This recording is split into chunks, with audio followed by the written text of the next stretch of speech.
One Rochester author is turning the genre upside down with her debut novel, Emberwomb. Emberwomb, yes. rather. It's a dark, twisted tale, but at its heart, it's about strength, resilience, and seeing yourself as the hero. We're joined this morning by Kaeia Perez, who's bringing disability representation to young adult horror. Good morning to you. Good morning. Thank you so much for having me. Absolutely. So I first want to start with just a general overview of what the book is about. Sure. So the main character, Marin, is a teenage wheelchair user. She had an incident in her youth that caused her to move away from her hometown. As far as tragedy goes, and as she gets older, the whole situation doesn't sit well with her. So when she is able to go back and kind of explore what happened, try to figure out how she can save her village and how she can save her best friend, and that just takes you along that adventure.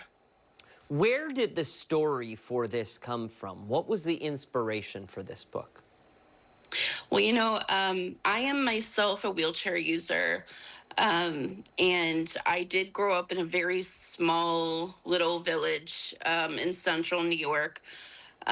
So I kind of drew from that a little bit, and I was frustrated because growing up, I love horror. I grew up with Stephen King, and I love vampires and all kinds of, horror-related themes. And I never saw anyone that looked like me. I never saw anyone who had a disability that was represented in a positive light. So I really got to thinking, okay, well, what if the main character was the one to save everyone? Yeah, and I'm wondering, what message do you hope that readers take away from this book? I'm hoping that with so many bad examples of disability in media, that they start to shift their thinking about disabled people and start to go, okay, well, in an emergency, a disabled person isn't automatically going to be a liability or isn't automatically going to be the first one to go.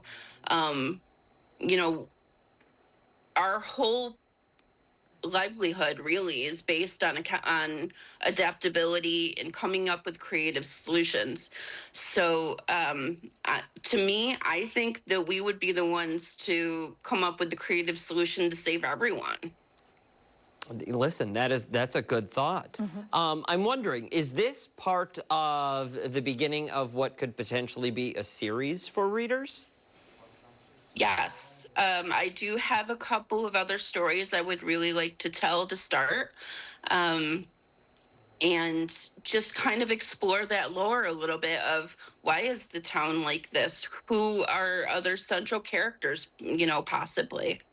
And it's great that you mentioned that, because that was the next question that I had for you, which is just how did you come up with different characters? Is there a favorite one besides maybe the main one that sticks out to you? Honestly, it's really hard to choose. I really,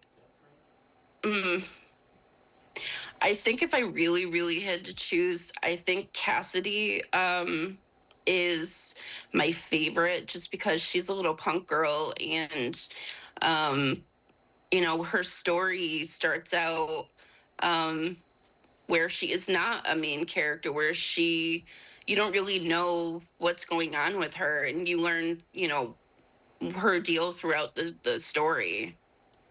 I'm wondering, who did the illustration? I don't know, to our producer in the control room, if we can pull that VO back up, but the cover of the book looks absolutely spectacular. Mm-hmm. Is there any more imagery of the book?